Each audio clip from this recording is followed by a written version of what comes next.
¿Qué tal amigos? ¿Cómo están? Bienvenidos a una edición más de Misterios al Anochecer a través de los 99.5 de Imperial 2 en todo el sur de Lima y también en otras plataformas que ustedes ya conocen si es que son seguidores habituales como Misterio Infinito pero en YouTube, en las radios virtuales edenex.es y acércateradio.org y también a través de Estación Lamas en la Amazonía peruana.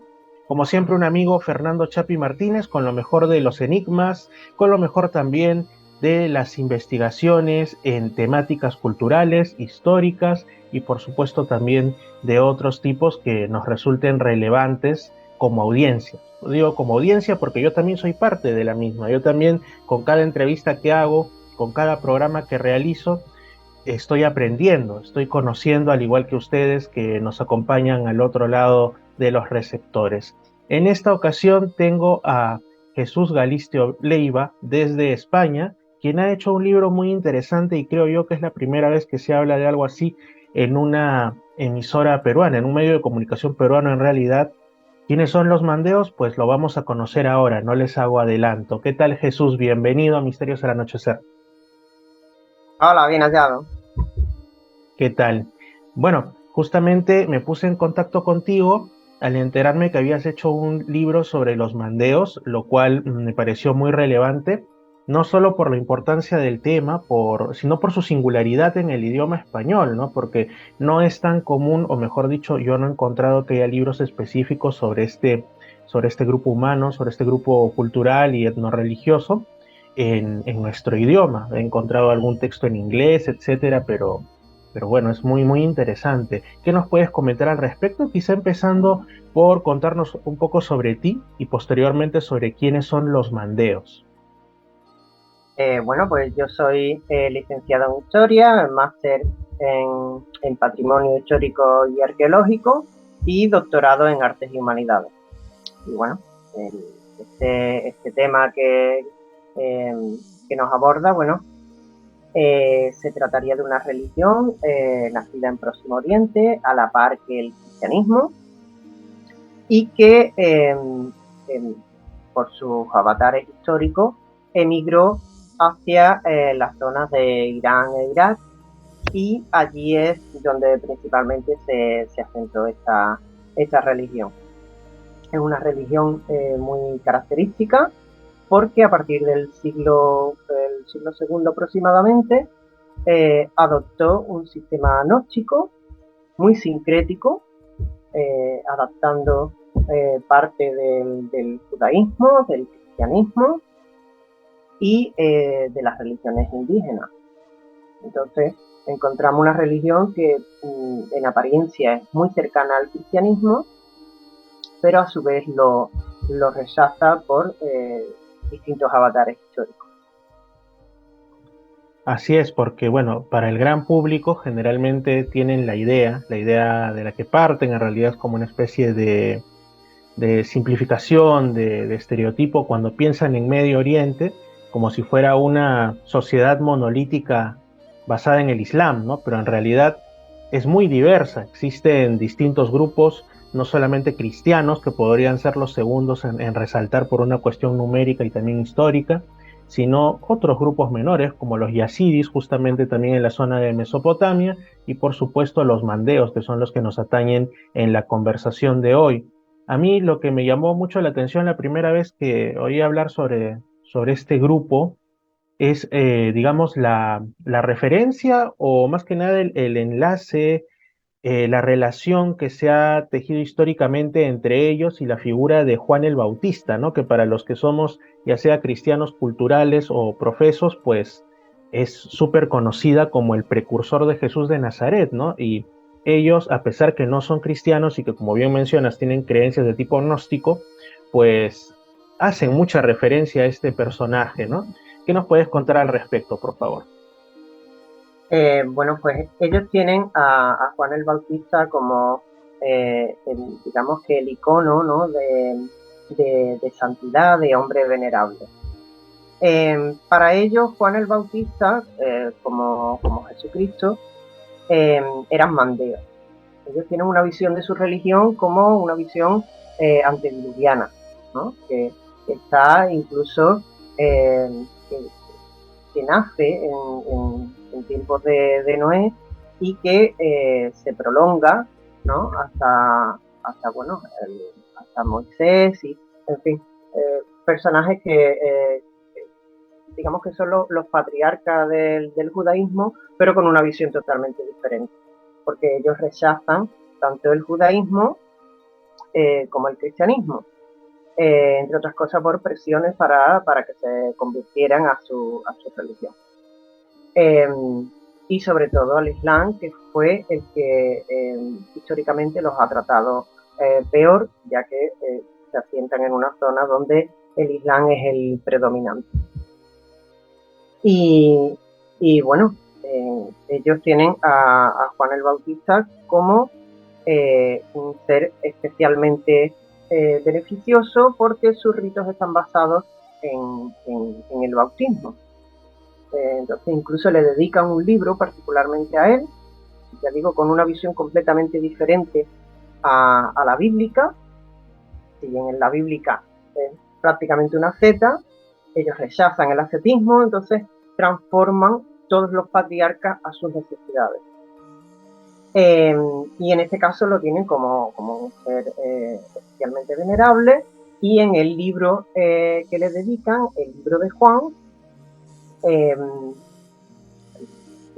lo tienen como un personaje que garantiza la salvación por su ritual del bautismo, que garantiza en la otra vida, o sea, el acceso a la otra vida, porque ellos creen en una especie de purgatorio que se llama Matarta, que tiene unas 8 estaciones, y bueno, deben de presentar sus credenciales. Entre esas credenciales están los rituales de bautismo constantes que realizan, y que llamaron particularmente la atención en la patrística. Los mandeos reciben muchos nombres diferentes, y en la patrística, por ejemplo, encontramos que Isidoro de Sevilla le llamó especialmente la atención de esos bautismos que realizaban, incluso sobre sus propias ropas. Entonces los llamó hemerobautistas, en ese sentido de que realizaban muchos bautismos constantes sobre sí mismos, sobre sus ropas, sobre sus alimentos. Y bueno, precisamente en el Islam los conocemos como los sabeos, porque la raíz Esbá es la raíz de bautizarse. Ellos son los que se bautizan. Es una clara distinción con el cristianismo, porque el cristianismo solo tiene un solo bautismo iniciático, mientras que ellos constantemente se bautizan con bautismos muy diferentes, y cada uno con sus oraciones y sus rituales diferenciados. Y bueno, también aparecen en la literatura islámica como los Mu'tazila, que son las sectas de donde procede el padre de Mani, que acabó en esta secta junto con su mujer allá por el siglo III, y de ahí, en esa secta es de donde se crió Mani, fundador de los maniqueos. Entonces son una secta con muchos nombres diferentes, una religión con muchos nombres diferentes, y que ha vivido muchos avatares históricos. Entonces aquellos que trataban con esta religión, les sorprendían sus rituales tan diversos, su gnosticismo, sus rituales de bautismo, su iconografía tan parecida al cristianismo, y les atribuyeron muchos nombres diferentes. Entonces, su nombre, particularmente Mandeos, es un nombre muy tardío que se atribuyeron ellos a sí mismos, y que, si te parece, podríamos comentar esa raíz de los mandeos tan conocida y tan particular. Sí, uno de aquellos nombres que es quizá el que más ha hecho que, o quizás una consecuencia en realidad, de esa imaginación al respecto, basada principalmente en lo que exteriormente era más fácil de observar, de los ritos, de las referencias que hacían hacia sí mismos los mandeos, que siguen haciendo, por supuesto, es ese nombre de Cristianos de San Juan. A mí me parece, aparte de un nombre muy bonito, también habla mucho de cómo los tomaban y hasta ahora lo siguen tomando ciertos sectores del cristianismo, ¿no? Que es como que eran esos seguidores de Juan Bautista que cuando aparece el ministerio de Jesús de Nazaret lo rechazan y dicen un momento, este es un falso profeta o algo por el estilo, yo sigo con la línea de Jesús de Nazaret, perdón, con la línea de Juan Bautista, con, digamos, dejando a Jesús de Nazaret de lado y se aíslan o se van hacia otro lugar y al final pues los encontramos en la Mesopotamia. ¿Esto tiene algún tipo de validez histórica? ¿Estaríamos ante quizá los descendientes actuales de esa línea de seguidores de Juan Bautista o solamente es, pues, por decirlo así, un mito o una visión popular, ¿no? Respecto a sus superficialidades observables? Efectivamente, ellos se consideran a Juan Bautista como un personaje especialmente venerable, pero no es su fundador. Eh, como digo, ellos se tienen como una religión antediluviana, ¿no? O postdiluviana, ¿no? En ese sentido de que realmente su religión nace a partir de Noé. Esa es la visión que tienen ellos de sí mismos. Realmente es una religión eh, que nace a la par del cristianismo. Tenemos noticias de ellos, incluso seguras, epigráficas, en la literatura zoroástrica, en tiempos del siglo II, III, como una religión plenamente consolidada. Por ejemplo, tenemos la epigrafía del Cursus Honorum de Magupat, ¿no? Del Magupat Kathir, que era un alto sacerdote de los zoroástricos, que habla de cómo persiguió a diferentes religiones, ¿no? Asentando el zoroastrismo en Persia y el área ocupada de Mesopotamia. Y bueno, entre estas religiones sometidas, pues encontramos cómo están, por ejemplo, los gnósticos, cristianos, encontramos a los brahmanes, los hindúes, también budistas, y entre ellos encontramos uno de los posibles nombres de esta secta que ya se estaba asentando en aquella zona ya por el siglo III. Y como digo, tenemos literatura musulmana posterior que habla del nacimiento del maniqueísmo y menciona a esta secta que cumple perfectamente con sus características.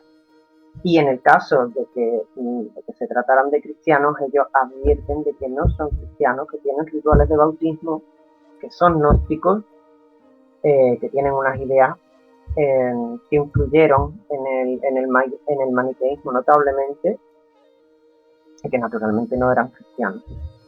Entonces, tenemos,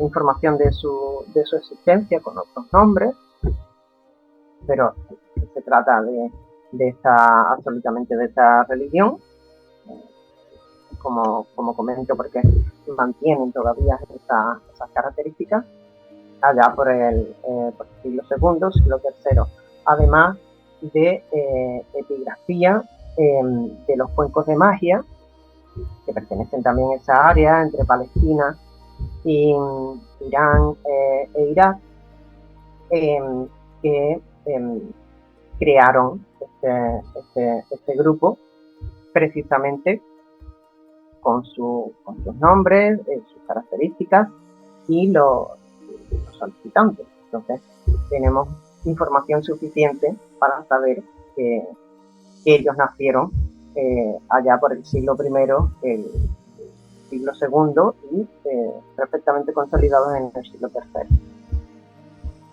Me llama la atención entonces lo que mencionas respecto a que al parecer, por lo menos se tiene noticia de este grupo y surgieron a la par que el cristianismo, lo que para algunos podría justamente ser un dato a favor de que ellos quizá en un momento fueron efectivamente los seguidores de Juan Bautista, que después ya fueron adquiriendo en el camino influencias de las creencias de los grupos humanos con los que se iban topando, digamos, en su peregrinar hasta tierras mesopotámicas o los que encontraron ahí. Y bueno, al final resultaron más bien en una secta o una religión híbrida entre todas estas culturas con las que ellos pasaron, digamos, momentos de su periodo histórico de formación. Ahora, eh, para adentrarnos un poco más, los mandeos actualmente sé que son un grupo muy pequeño. ¿Cuántos son? Digamos que ellos no han tenido actividad proselitista y sobre todo para imaginarlos un poco, para jugar a imaginarlos tanto en la radio como para quienes estamos así en video. ¿Cuáles son sus ritos principales, sus creencias principales? Ya nos has hablado un poco también de Juan Bautista, cómo es que lo ven ellos, ¿no? Como una garantía de salvación, por así decirlo. Pero quizá adentrarnos un poco más. Ellos no podían tener una actividad proselítica. Primero porque con la llegada del Islam les hubiera costado su vida. Eh, mantenían, ellos se mantenían y se reconocían y reconocen como el grupo de los sabeos que permite el Corán. El Corán, como sabemos, permite a judíos, cristianos y sabeos. Entonces, ellos se identifican como esos sabeos para que se les garantice la vida en el próximo día. Son relativamente pocos porque sufrieron, además de una persecución constante, un aislamiento en la zona de las marismas, precisamente por su religión, porque necesitan agua que fluye. Entonces ellos consideran que todos los ríos son el Jordán místico. Se asentaron en la zona del Éufrates. Y bueno, entre las características de su religión, quizá podríamos destacar su influencia en la astrología, que podrían haber heredado de algunos de los puntos donde quizás en algún momento histórico se asentaron, como en el sur de la actual Turquía, en Arran. Y bueno, principalmente es el bautismo. Esa es la característica con la que la identificaron tanto en la patrística como posteriormente en el Islam. Sus constantes bautismos. Por ejemplo, los mutazila incluso bautizaban la comida que iban a ingerir. Entonces, se trata de una religión muy ritualista, con un más allá muy complejo, y que al haber adquirido en torno al siglo II el gnosticismo, pues creó una visión, una cosmovisión de multitud de hipóstasis, ¿no? Pese a que ellos se consideran monoteístas, que puede recordar perfectamente a un sistema mitológico, por ejemplo, ¿no? como el de los griegos o los antiguos asirios, y que incluso están en cierto modo influidos, ¿no? o emparentados, o al menos así ellos se consideran, con Egipto. Entonces, trata de una religión muy sintética, que ha adquirido muchas características de lugares muy diferentes, en los que posiblemente en algún momento histórico se asentaron, aunque fueran pequeñas comunidades. Y que, bueno, esas características crearon, por ejemplo, que se formaran tríadas o tétradas de hipóstasis diferentes, con nombres muy parecidos, por ejemplo, a los egipcios, ¿no? O a la India, conexiones muy, muy diferentes entre sí, y que crearon una religión muy, muy característica de Próximo Oriente y sobre todo muy, muy desconocida. Así es. En el caso de ellos, bueno, que se consideran igualmente monoteístas, y me imagino que por eso también es que son tolerados por el Islam, porque no los consideraban politeístas. em, ¿Cuál es la visión que tienen de esa divinidad superior o divinidades superiores, en caso sea, ¿no? Para ellos, ¿cómo es su Dios? ¿Cómo es, digamos, aquello superior a lo que aspiran? Y también la segunda pregunta que va engarzada con esta es, ¿qué representan para ellos esos múltiples bautismos, ¿no? Porque bueno, para los cristianos ya sabemos, es el tema de una iniciación, una inclusión en la comunidad cristiana y también posteriormente en el reino de los cielos. Pero en el caso de los mandeos, ¿a qué se debe tantos bautismos? Pero como digo, empecemos por cómo ven ellos a esa divinidad, ¿no? O divinidades. Eh, Ellos son monoteístas, entonces eh, mm, hay que considerar que en esa cosmovisión eh, todo empieza, ¿no? Sobre todo en los sistemas gnósticos tan particulares, aunque ellos, por ejemplo, no tienen esa aversión hacia lo corporal, ¿no? Que tienen normalmente los gnósticos, ¿no? La visión del alma encerrada en el cuerpo, esa visión no la tienen tan característica porque se trata de una religión étnica y deben de tener descendencia. Entonces, esa visión que podríamos encontrar en el gnosticismo más occidental, no la encontramos en él. Principalmente en su monoteísmo se caracteriza de eso, ¿no? En esa visión, ¿no? A partir del pleroma, con una serie de características y simbolismo muy característico, ¿no? El huevo, el tana, el mana, el horno, son símbolos muy característicos que de ahí procede toda la creación. Pues bien, su dios principalmente para ellos es la vida, que es para ellos una palabra masculina, que es Ia o Ia Kanmaya. Para nosotros sería en la traducción sencilla sería la vida primordial. Y a partir de ahí le siguen unas cinco hipóstasis, que sería como las mismas personas, ¿no? Que emanan de esta vida. Digamos que aunque tienen su vida particular, ¿no? Como serían estas personas diferentes, pero que a su vez tienen sus historias, ¿no? Pero que a su vez son parte de esta vida primordial.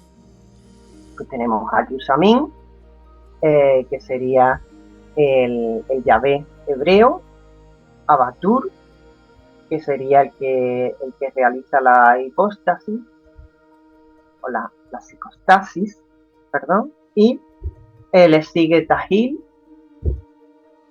que es el demiurgo, que tiene una raíz egipcia, ¿no?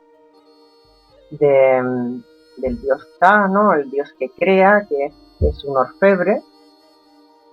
Le sigue Conocimiento de la Vida, que es Mandadía, que es el principal redentor mesiánico, que cumple en parte funciones históricas, ¿no? En ese sentido que tendría Cristo. Y le sigue Yaguaribil, que también posee unas características escatológicas y mesiánicas importantes. Aparte, tenemos dos tríadas o una tétrada y una tríada, que sería la vida primordial, Shamin, Abatur y Tahil, en una forma de culto característico, Y en la tríada tendríamos a Ibil, que sería Abel egipcio, Sitil, que correspondería a Set, y Anus sería Enos. Ninguno de estos de esta tríada tienen la misma historia que los bíblicos. Tienen sus propias características y para ellos, bueno, forman parte de este sincretismo, pero todos ellos tienen un aspecto, una característica diferente. Aparte, por ejemplo, para que nos hagamos una idea, ¿no?, de cómo el gnosticismo influyó en esa asimilación de los personajes del judaísmo. Ellos no solo tienen a un Adán, tienen múltiples Adanes, incluso tienen, digamos, lo que sería en el gnosticismo el hombre perfecto, ¿no?, que sería una especie de hombre cósmico, el ideal, ¿no?, este ideal platónico de las ideas, pues la idea primordial del hombre, que sería este primer Adán o este Adán perfecto de los múltiples Adanes que hay, que algunos serían espirituales y otros corporales. Creo que tenemos un pattern. Más o menos, sí, está bien, no hay problemas con la Bien. conexión, todo está perfecto. Y bueno, tenemos también a múltiples Evas, ¿no?, que algunos son espirituales y otros corporales, y cada uno tiene una función creacionista diferente. Interesante y a la par también complejo. Esto, como tú dices, tiene reminiscencias del antiguo Egipto y de otras culturas, transformadas obviamente también por las propias características del grupo de los mandeos, ¿no? Por sus pretensiones espirituales o religiosas. Para ellos, como te preguntaba también, ¿qué representa ese bautismo, ¿no? Esos bautismos en plural, ¿no? O sea, ¿por qué, digamos, la importancia de bautizarse, bautizar la comida, bautizar aquello que les rodea? ¿Cuál es de repente quizá es un símbolo de purificación o tiene alguna otra mirada trascendente? Pues no es un ritual iniciático. Se trata de un ritual de purificación constante, es muy importante además porque garantiza la salvación en el más allá. Entonces, estos rituales, digamos que alcanza un punto incluso obsesivo, ¿no?, porque la pureza es muy importante en esta religión. Interesante. Y Obviamente, justamente, una religión muy ritualista, aunque tiene ese aporte espiritual, ¿no?, del gnosticismo, que lo hace incluso más complejo, ¿no?, de lo que podrían ser las religiones tradicionales. y ellos tienen alguna especie de templo, seguramente, o casa de reunión con fines espirituales. ¿Cómo son estos templos? Y me imagino que también en la inevitable emigración hacia Occidente y hacia otros países que sobre todo ha tomado parte de las minorías en Medio Oriente a consecuencia de la violencia que ha habido confesional por parte del Islam, etcétera, en estas últimas décadas y siglo, pues, ¿cómo es que ellos hacen para mantener estos templos en Occidente, si es que los tienen, esta visión de comunidad en caso hayan emigrado? Bueno, pero empecemos por cómo son sus templos. ¿Se parecen quizá a Eh, los de alguna otra religión? Sí, sus templos, bueno, tienen una serie de rituales específicos para la purificación del espacio, para crear estos templos, ¿no?, como diversos sacrificios, ¿no?, de aves, eh, aunque ellos respetan notablemente la naturaleza, no suelen utilizar partes de animales, ¿no? Para su día a día, ¿no? Los huesos y demás, ¿no? Ellos no suelen realizar sacrificios, pero hay determinados momentos en que estos rituales se realizan. No comen carne, pero como digo, en determinados rituales sí. Y bueno, sus templos, una vez consagrado el espacio, se trata de unos templos ecológicos, que son desmontables, que se realizan en torno a un río, porque necesitan realizar sus rituales en agua fluvial, en agua que circule. Y bueno, pues estos rituales tan ecológicos se llaman mandi, y podría ser parte de la raíz por la que ellos se llaman mandeos. Como digo, hay varias teorías, pero es significativo. Y bueno, ellos solo tienen un templo que consideraríamos como permanente, a diferencia de los que hay en Próximo Oriente, en Alemania, que es el único sitio donde les han permitido en Occidente tener un templo en una comunidad de estas características. Aunque existen muchas comunidades que por las necesidades, por las funciones de las guerras en Próximo Oriente, de las presiones por parte del Estado Islámico, sí que existen comunidades importantes, por ejemplo, en Estados Unidos o Nueva Zelanda. Y como digo, en Alemania y algunos puntos de Europa. En Nueva Zelanda y Australia sí que existen ediciones, digamos, de sus textos sagrados en su propia lengua, en el mandeo, que ha contribuido notablemente a la difusión de sus textos sagrados en comunidades fuera de Próximo Oriente.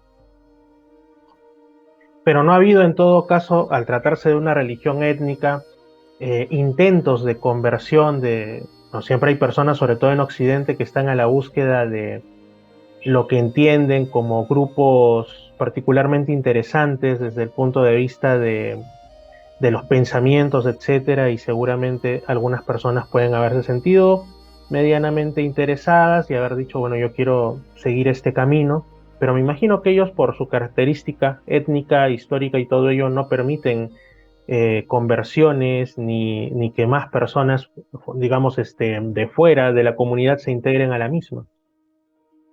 No, se trata de comunidades muy cerradas. Es muy difícil que su religión se perpetúe, en el sentido de que necesitan espacios fluviales. Entonces, en lugares donde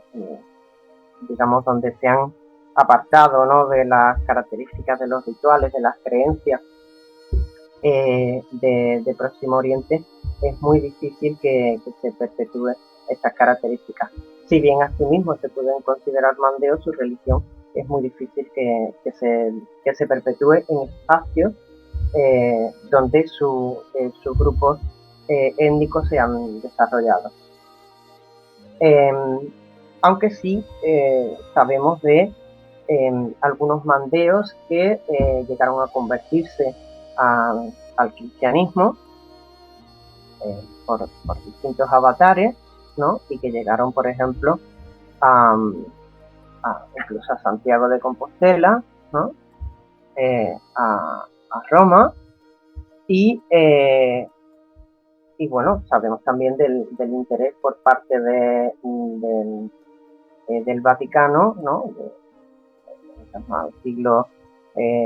Del siglo XVI al XVII aproximadamente, el interés porque esta religión emigrara de esas áreas de presión, por considerarla que eran cristianos conversos o cristianos perdidos, ¿no? En algún sentido, ¿no? A raíz de que se encontraran a los cristianos indios, ¿no? A los cristianos de Santo Tomás. Bueno, pues a raíz de esa época, ya te digo, por los rituales que realizan, por la organización jerárquica, ¿no? Que parece la misma estructura, ¿no? Que podría tener la Iglesia Católica, ¿no? Con sus sacerdotes, con sus monaguillos, con sus obispos, cada uno con nombres diferentes. Y bueno, en algún tiempo les llamó especialmente la atención y quisieron sacarlos del espacio donde vivían, de las zonas de las marismas, y llevarlos hasta zonas cercanas, aisladas, ¿no? Como la isleta de Jarc, de Chará, aunque por distintas presiones islámicas, ¿no? Como la del gobernador Mubarak, hicieron todo lo posible para que esto no tuviera éxito. Y como digo, algunas características simbólicas, ¿no? Como que parece que tienen una cruz, ¿no? En sus rituales, que para ellos no tiene nada que ver con eso, es como una especie de bandera representante de la vida primordial. Es una bandera ritual que está presente en todos sus bautismos y principales rituales en la que se celebra la vida comunitaria, y que para ellos es el Draksha, que como digo es una representación de la vida primordial, ¿no? Como podría ser entre los judíos, ¿no? La presencia de Yahvé en su ritual. Como digo, se trataría de una cruz con una especie de paño blanco, ¿no? Al modo en que los cristianos sería un sudario, ¿no? Una tela que cubre de brazo a brazo de la cruz, y que, como digo, esa tela blanca impoluta representa la luz de la divinidad. En absoluto tiene nada que ver con la muerte y la redención en el cristianismo. Y por supuesto no se trata en absoluto de una presencia del dolor o de la muerte, en ese sentido de salvación cristiana, sino que es un elemento con una raigambre pagana, porque representa los 4 puntos cardinales, ¿no? En el que Dios lo rodea todo, ¿no?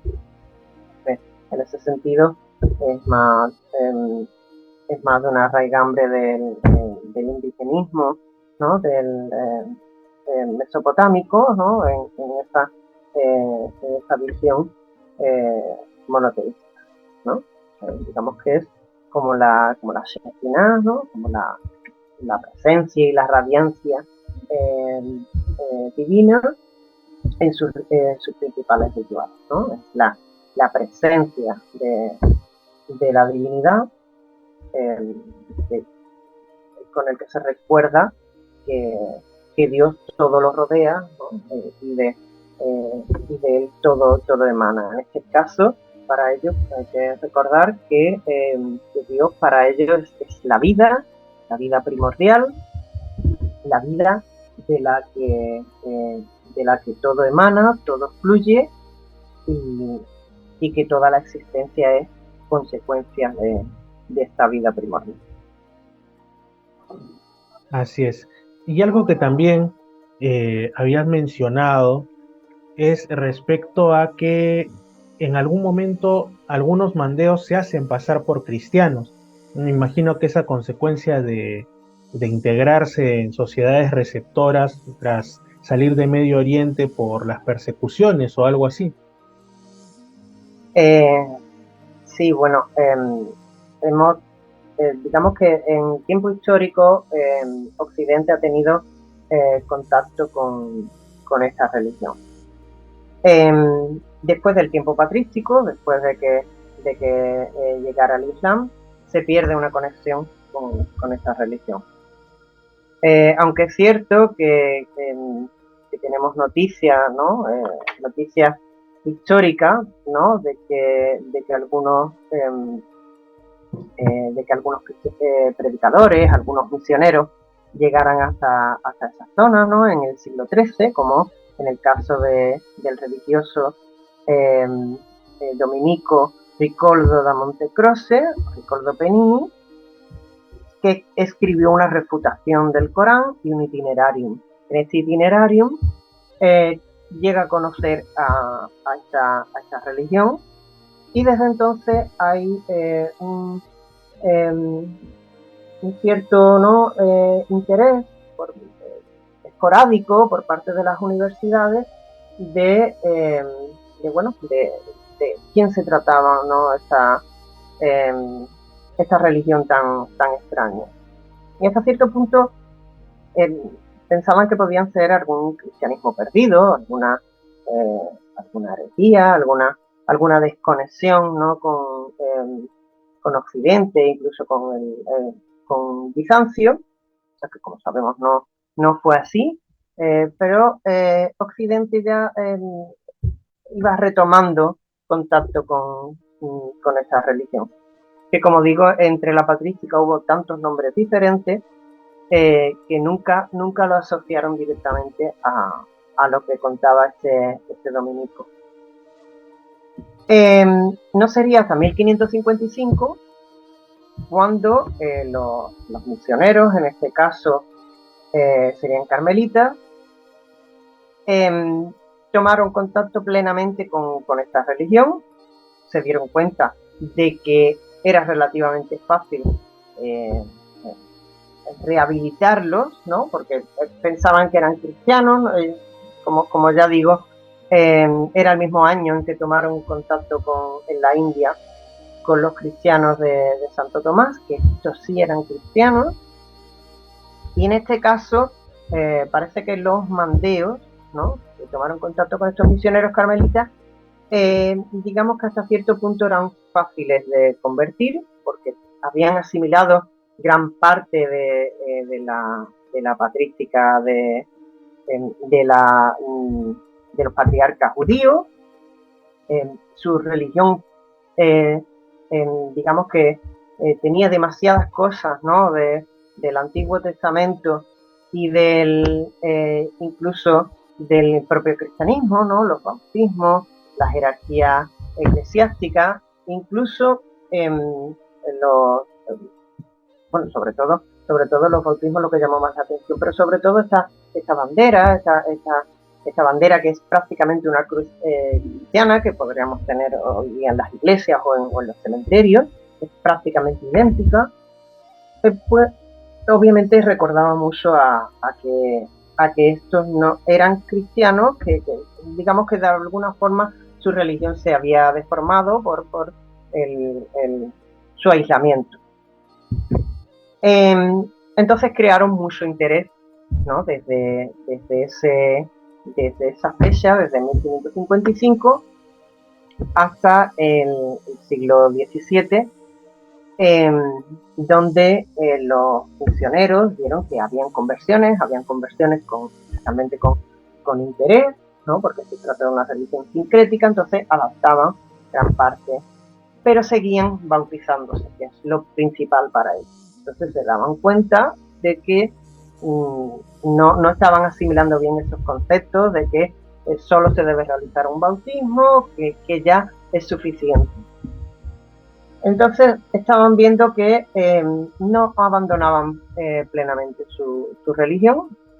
Como digo, hubo intentos de que esos cristianos escaparan del dominio musulmán, aunque incluso planes de que se llevaran a la isla de Sharak cerca y que poco a poco se asentaran en otro espacio donde su conversión fuese más fuerte y escaparan del dominio musulmán. Los musulmanes no quisieron que ellos se fueran, porque al fin y al cabo se trataba de población, de población que para ellos era importante, era suya, aunque nunca la respetaron realmente.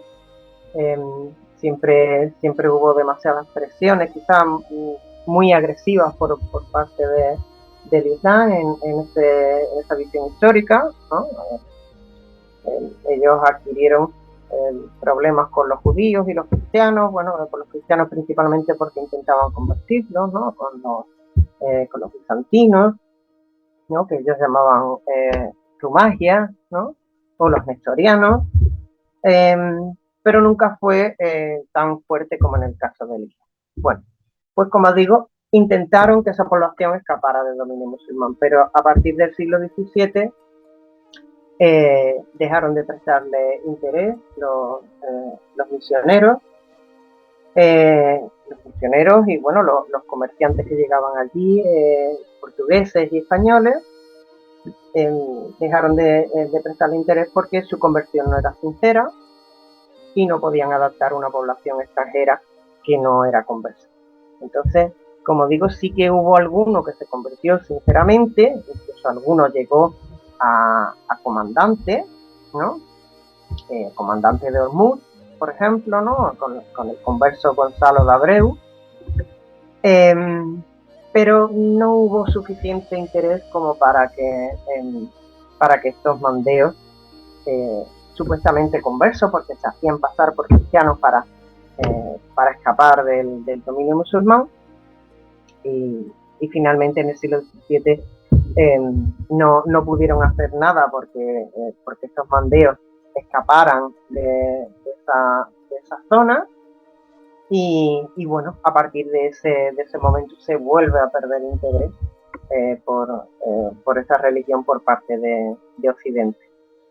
No sería hasta el siglo XIX, con las expediciones sociológicas y demás, ese interés por lo antropológico, por lo regional, en que volvieran a tomar contacto, ¿no? Como en el caso, ¿no? de los estudios tan importantes de Lady Stefana Drower, a la que le debemos importantes obras y documentación que se guarda en el departamento de la institución Loeb en Inglaterra. Así que debemos gran parte de lo que sabemos a esa socióloga. Jesús, y quizá para finalizar, actualmente, ¿cuántos mandeos existen en Medio Oriente y por extensión también en el mundo? ¿Cuántos son ellos ahora? Sé que son un grupo bastante pequeño y cada vez más reducido. Son muy pequeños, son relativamente pocos, y debemos de considerar que por sus avatares históricos, porque no pudieron ver como población en esta zona, ¿no? Y bueno, son relativamente pocos. Hay diferentes visiones, ¿no? de su demografía y demás, pero hay que considerar que ellos pasaron por una importante epidemia en el siglo XIX. Entonces, eso, bueno, pues finalmente acabó con que solo un par de iniciados, ¿no? de Ascanda, ¿no? de monaguillos, ¿no? que serían adultos de su propia religión, pues continuasen, ¿no? con su culto. Entonces, bueno, pues hay que considerar que su religión no se mantiene exactamente igual de lo que los cristianos del siglo XVI tomaran contacto con él. Son relativamente pocos, y el Estado Islámico, entre el Estado Islámico y esta epidemia del siglo XIX los ha diezmado. Entonces, bueno, son son relativamente pocos los que hay, aparte que no tenemos toda la documentación de cuántos son en Occidente y de cuántos quedan en Oriente. Entonces, son relativamente diversos los datos demográficos, pero bueno, es fácil saber que bueno, están en torno a, puede que unos 50.000, pero claro, partidos en todo el mundo, pues es difícil, ¿no?, saber si la descendencia que han tenido a lo largo del mundo, pues no podemos aventurar tantos datos, pero alrededor de unos 50.000 puede que queden repartidos por todo el mundo. Ok, Jesús. Quiero darte las gracias por esta entrevista, por esta conversación respecto a este grupo tan desconocido en Occidente, pero que seguramente en sus inicios tuvo bastante interacción con el cristianismo y con otras creencias que nos son más familiares hasta el día de hoy, como son los mandeos. Jesús, quizá algo con lo que quisiera cerrar esta entrevista, comentar algo respecto a tu libro. Bueno, sí, pueden acceder a partir de la página, ¿no?, de la editorial Almuzara, a partir de otras webs, ¿no?, como podría ser Amazon o otra cualquier librería virtual, que tiene una muy buena distribución. Y como, bueno, recordar que se trata de la historia de la religión mandea, publicado por la editorial Almuzara, y que, bueno, que tiene una accesibilidad muy grande por parte de las librerías, y que está también disponible en ebook. Y en el caso del extranjero, podréis contar con Amazon.com en concreto, que garantiza su difusión por diferentes años. Muy bien, Jesús. Ha sido Jesús Galisteo Leiva desde España hablándonos sobre esta fascinante, aunque desconocida religión que hasta nuestros días subsiste, los mandeos de la Mesopotamia. Muchas gracias, amigos, y nosotros continuamos con Misterios al Anochecer.